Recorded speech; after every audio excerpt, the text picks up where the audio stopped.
Hello friends! Welcome back to our channel. For today's video, let me show you how I made my wedding peach cosplay! Ta-da-da! Ta-da! Here are my cats keeping me company. Seba-chan! Seba-chan! Vanilla! Vanilla, show your face!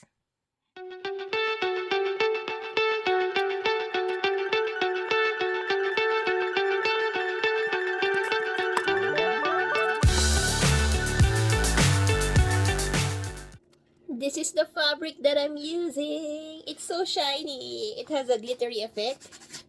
And the glitters don't come off. So go in. I don't know what this fabric is called. I got this fabric from the box that my friend Sky gave me before she left Japan. It's basically a big box full of fabric. She left all her stuff to me, and that was, I think, 4 years ago, and I'm still using a lot of the stuff that she left. So this fabric is very pretty, but it's kind of thin. Like, you can kind of see my pink sweatpants underneath. Like, look at how sheer that is. So I am using some lining satin underneath to make it a little bit more stable and a little less sheer. Here is a sewing tip that I've been using. I found it really useful. So when you're sewing, put your pins perpendicular to the stitches. Like, look at this.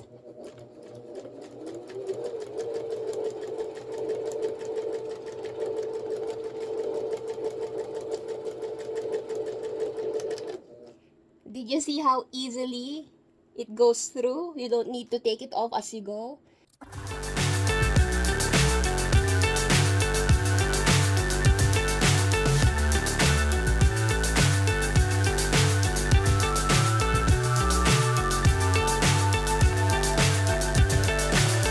So high, I'm hypnotized. What's up is down, what's left is right. Chasing stars and holding you. Paper pattern. Scaling. The design of the bracer thingy is very simple. It's basically just a rectangle. And I'm choosing to add a simple and subtle detail by adding ridges instead of just a regular straight rectangle edge detailing. I'm using, look at it closely, can you see this trapezoid angled on both sides kind of edging to just add a little more something. It's not gonna be a super big kira-kira detail, but I think it's gonna make it look nicer. I can't see the end, but we'll see it through.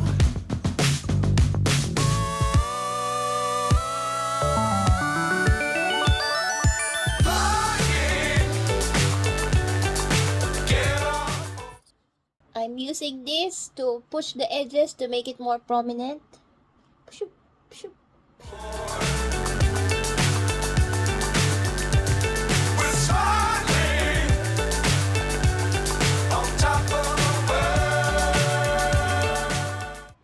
I wasn't able to make it as clean, but here's my magnet.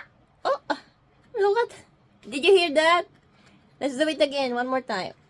That nice little pink. It's so cute.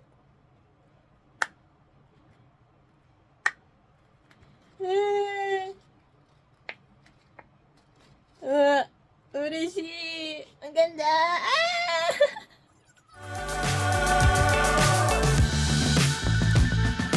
Dangerous times, don't fly too high. Be sure to keep the ground in sight. Fly forever if you keep it tight. Love the world, but keep the sky on your mind.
Here is the leg accessory.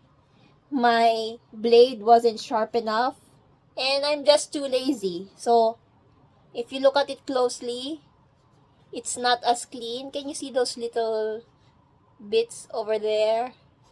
Ayan. So, this is where having a heat gun comes in handy. We will basically blast it off. And let me show you the power of a heat gun. This is not the same as your ordinary hair dryer. It's much more stronger.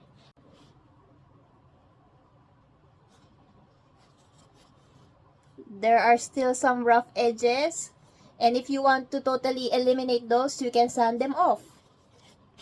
Now, you don't really have to do this step, but if you are going to be painting your EVA foam, you really need to smoothen out the surface so that when you paint it, it's also gonna be a lot more polished or clean looking. And I'm doing this so that when I cover it with fabric or vinyl or faux leather, it just makes it less bumpy. And then to further clean it up, heat again.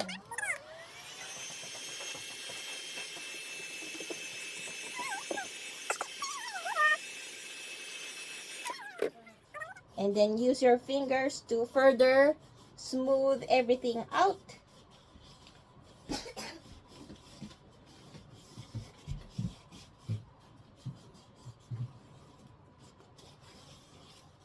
Jajan!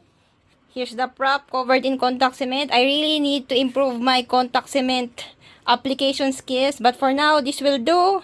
We need to wait 10 minutes for it to completely dry. I did the prop first, so it's dry now, see? It's not sticky at all. The waiting time depends on the contact cement brand. For mine, it's G10Z, which is found in Japan, and it requires 10 minutes.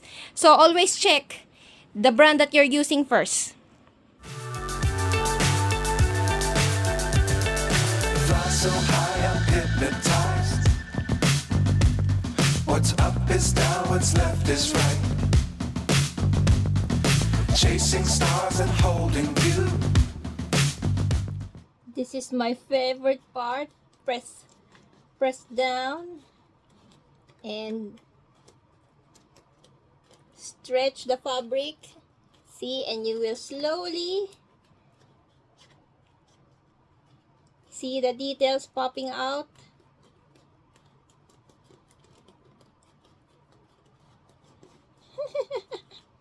Ang cute, diba? Can you see it? Oh.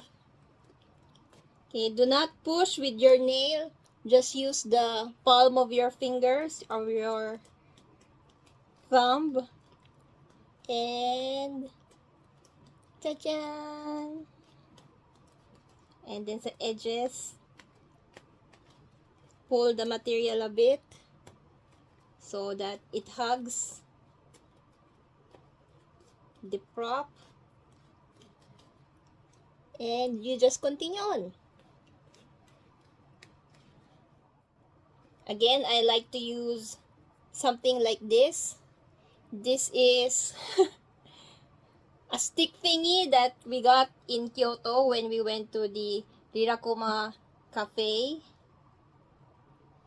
I like to reuse a lot of stuff.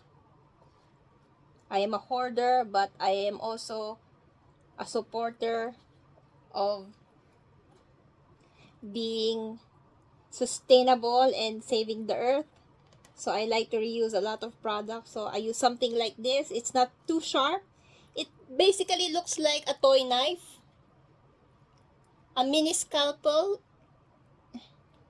and you just do not drag it across your prop. Use the blunt end to gently push the edges to make it a little bit neater. Can you see the difference?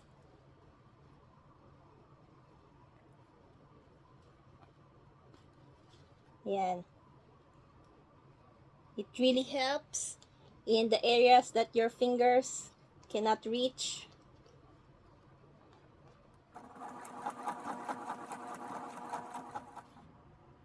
I hand stitch the inside because it's raining and I can't use contact cement right now and I want to finish today.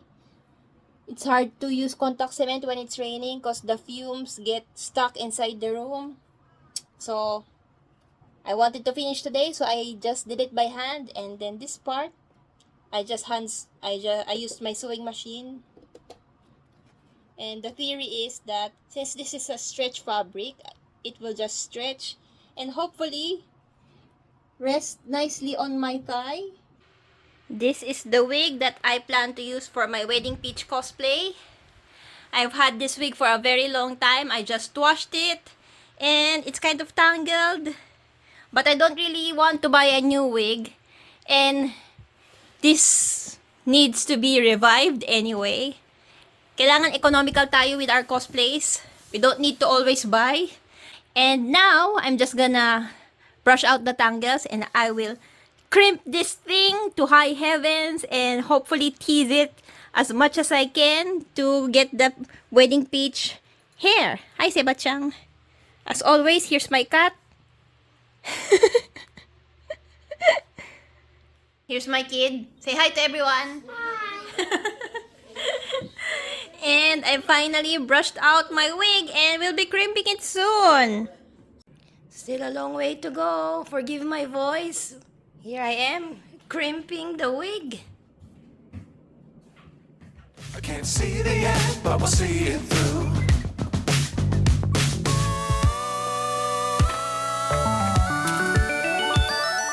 Flying, get on board. We're smiling on top of the world. It's gonna look a little bit ratty, but it's okay. And then for more body and volume, you just put a little bit of hairspray. And then you tease it some more. As usual, I'm making paper patterns to check the size and placement. I cut the paper pattern into the EVA foam. And I wanted to add some dimension to the plain EVA foam. So I'm using 5mm EVA foam. As you can see, I made a marking and I cut the sides. Sorry, I'm kind of sick and my voice is basta yun. It's hard to explain because I can't use my voice. So, I'm using a cutter. I'm gonna carve the sides out and then I'm gonna sand it so that it gets some dimension. Box cutter. It needs to be really, really sharp. You're gonna cut at an angle. And be careful not to cut yourself.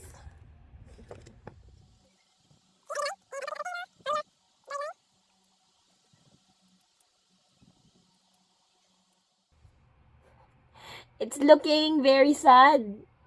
Kind of like a hack job. But that's okay. You can just sand it to look cleaner. This is nothing special. This is just sandpaper that has been glued to a thick EVA foam so that it's easier to hold on to. The fabric I'm using is really thin, but I really like the color. And sadly, I don't have any stabilizers on hand. So I'm using white felt to make the fabric a little bit more stiff.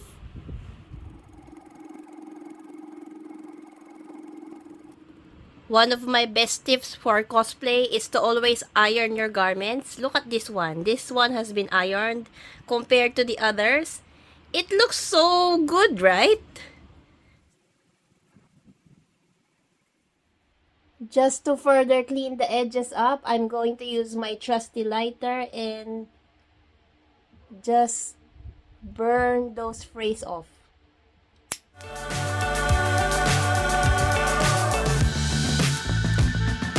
Dangerous times, don't fly too high.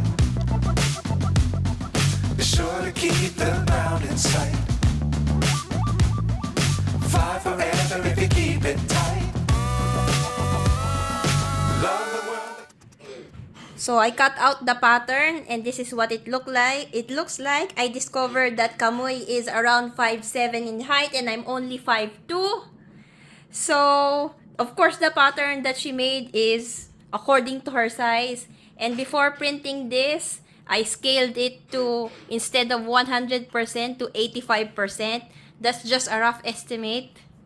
And this is what I was able to make. I just put it on haphazardly together because I'm not sure if my guesstimation is correct. But it feels okay. So, ayun. Kamui's pattern is very straightforward and I found it very easy to use. Just print, cut, trace onto your EVA foam, and look how nice that is. This is without heat gun, and ang galing lang nung pattern, no? You can see all the curves that I wasn't able to replicate.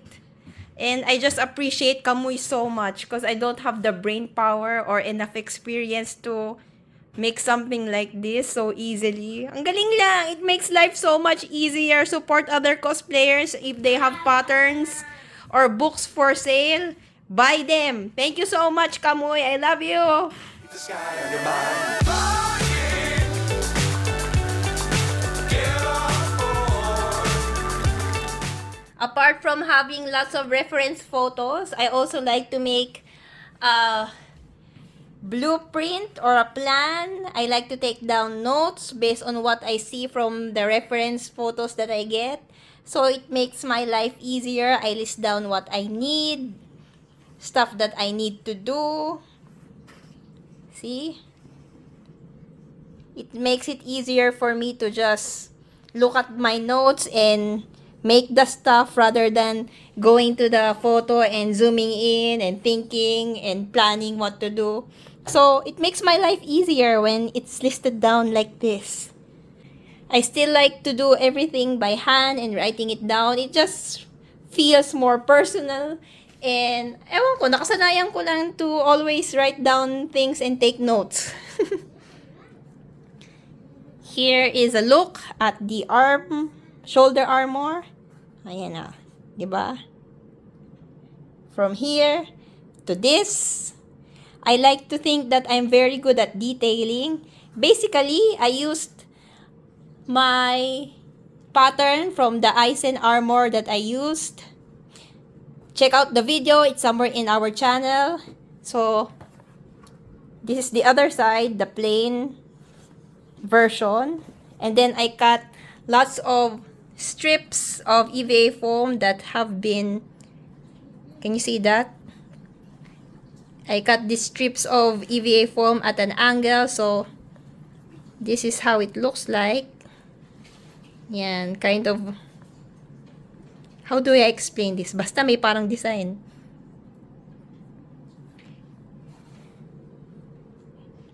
It's cut multiple of those. And kind of just eyeballing the details and the placement. I used this cover of my kids' baby powder container. I like to use a lot of the stuff that I have around the house. Ayan, see? Ayan, as pattern. Oh, exact.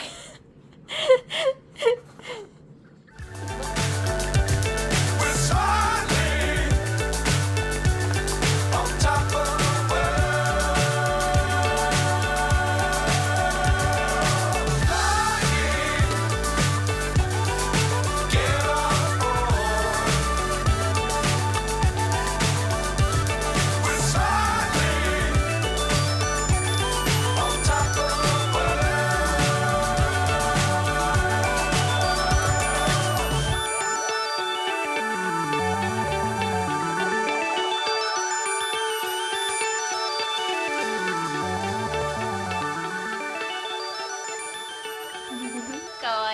Badjang. And we're done. I'm waiting for the contact cement to dry. This is what I use. G10. This is what we have in Japan. And don't forget to be safe. Hi. Here's the wrapped EVA foam. I didn't do a very good job. You can see some bunching around the edges.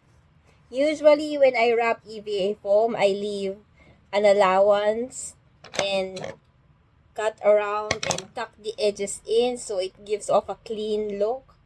But priming the underside of my armor with a mixture of wood glue and water. I've been using this since 2018 and it's still marami pang laman. There's still a lot inside. And you can use gesso, Mod Podge, or even Plastidip. But I like to use 1:1 ratio of wood glue and water because it's more economical and budget friendly. And again, I've been using this since 2018 and it's multi-purpose. You can use it for other crafts and things because it's glue. And it can be used as a primer for EVA foam. So ayan, that's one of my best tips.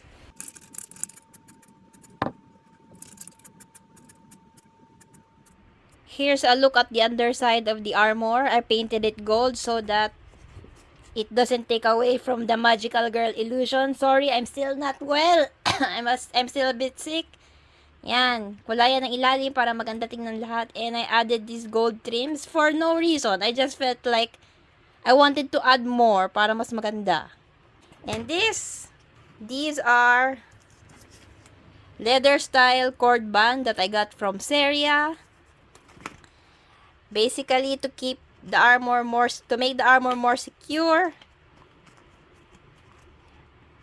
I will attach this to the bra strap so that it stays in place. These are the shoes that I use for my Sailor Mars cosplay. I'm glad that the pair that I got have detachable straps, so I'm gonna put them back on. And I have this long strip of red leather ribbon thingy. And this is what I'm basically gonna do. I'm gonna temporarily stick on these details so that my shoes can be more character accurate. O, diba? It looks nice. Papasa naman. Yes! Sugoi! Proportion and fit check. Okay, need to adjust the shoulder so it sits like this. The styrofoam hearts that I ordered were too small. This is 7 centimeters. I thought it would be bigger. And I'm wrong. So, using a EVA foam base, I hot glued one to it. And to add more volume, I added some crumpled up piece of scratch paper to the sides. And then I will cover this with paper clay. I used Padico paper clay to wrap the foam and paper structure. And this is what it looks like. It's looking a little bit lumpy at the moment. If there are lumps, just dip your hand in some water and smooth out the paper clay. It would make it a little bit less lumpier. When it's completely dry, use sandpaper to smooth it out further, and then use your fingers that has been wet with water again to smooth it out. So continue doing that process until you're very happy with the outcome or the smoothness of your thingy.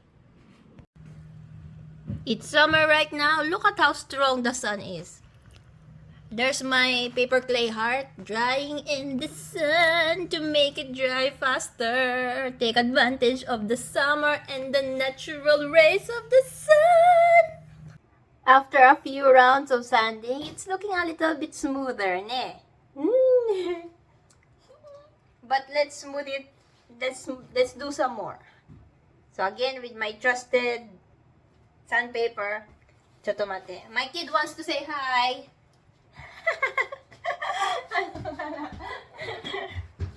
Let's sand it up.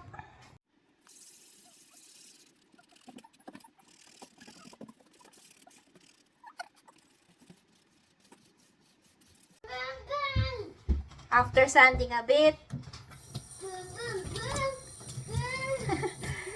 with your fingers, I'm standing in front of my sink and I'm just smoothing it out.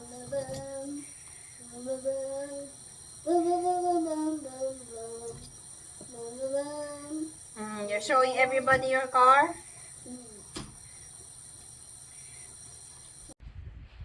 I use a silver or a gold marker. I put a little dot onto the prop first, and then I position it, and while the marker is still wet, I lightly tap it onto the armor or whatever I'm doing. Pop, pop, pop.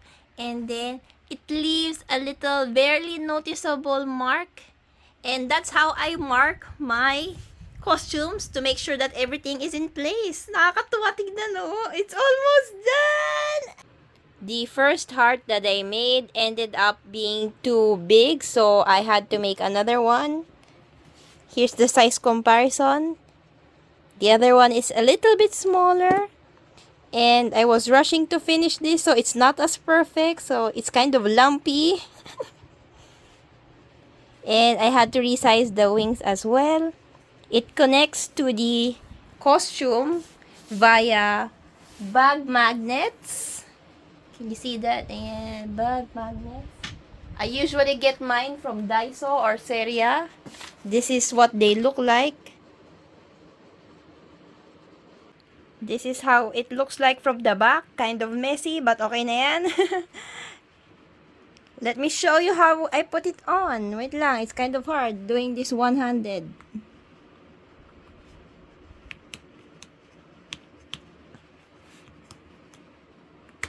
Hi. Ayan. Ta-dan! Sorry, it's kind of dark. I'm too lazy to turn on the ring light and it's already 3 a.m. Let's do that one more time. Attach via magnet, take it off. So easy. Ta-dan! Ay. The shoulder armor attached via those hook thingies. And yung maliit.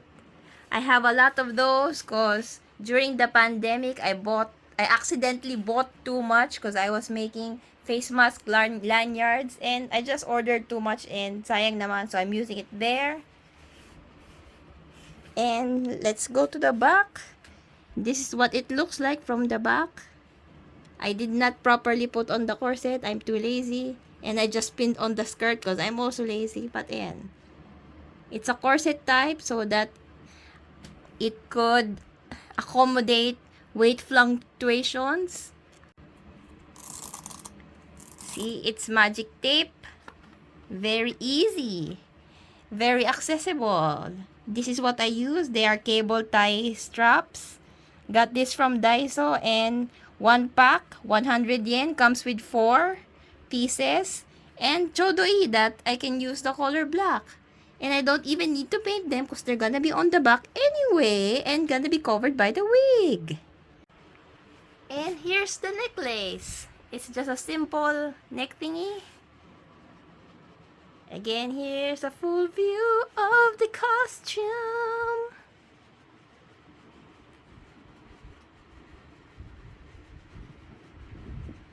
And the wig. Originally, I made the skirt garterized, but I wanted to really secure it. So, I added string underneath so I could further tie it up and really make sure that it doesn't fall off or go anywhere. And this one is a separate piece because initially I was just planning to use plain white fabric for the skirt, and it's never a good idea to permanently sew red and white together, because even though you pre-wash your reds, you never know, it might bleed. So this one is detachable. And that is it for today's video. Thank you so much for watching. I hope you learned something or picked up a few things that you could hopefully apply to your cosplays. Thank you so much for your likes, your comments, and for sharing. And see you in our next video. See you and goodbye.